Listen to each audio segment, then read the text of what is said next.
back to day 3 of Happy Campers VBS. I'm Miss Janine. Today I've got an especially fun activity for us to try. Remember today's lesson about Jesus sending out the disciples to share his message with the world? Well, guess what? That applies to you and me too. You need to spread the good news about Jesus to all the people we meet. Right now, a lot of us are stuck in our homes, but that doesn't mean we can't be practicing about how to spread the news about Jesus. Here's my idea. Take 2 sticks and make a cross shape. Then grab some yarn or string and make this decorative pattern. This is called a God's eye, and it's going to be part of a really fun activity I want to tell you about. Here's how I did it.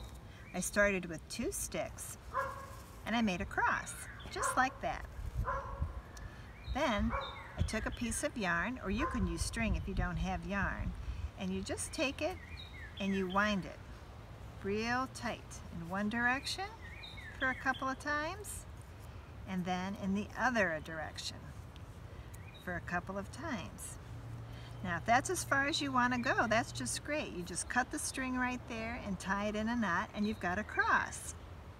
But if you want to get fancy, we can make what's called a God's eye, and it's very simple to do.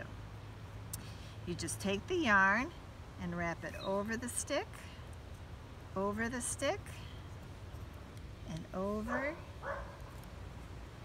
and over, and over, and over.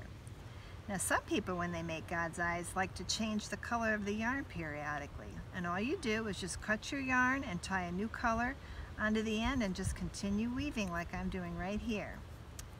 The nice thing about my yarn is it's multicolored and dyed already. So as I go along, you're going to see an interesting change in color occurring.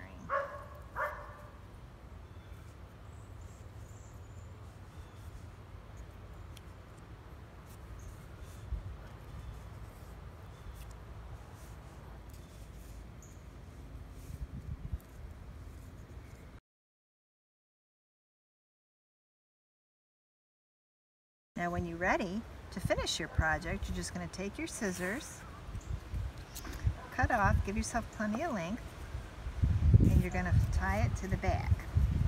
Either just by weaving it in a couple places or just finding a way to secure it.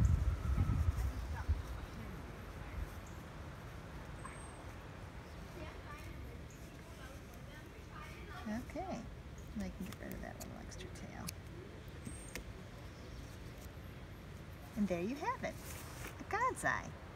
Now comes the really fun part. I want you to take the cross you have made and hide it somewhere in your front or backyard. Don't forget to remember where you put it. Then go inside your house and find a family member who wants to play treasure hunt with you. Either hand them a treasure map you've made that leads them to the cross, or play that game of hot and cold as they search around the yard. Once they finally find the cross, that's your chance to tell them what's so special about Jesus. Tell them why you love him so much and what he's done for your life. This way you'll have plenty of practice about telling how wonderful Jesus is when we can get back out in the world when we take our hike.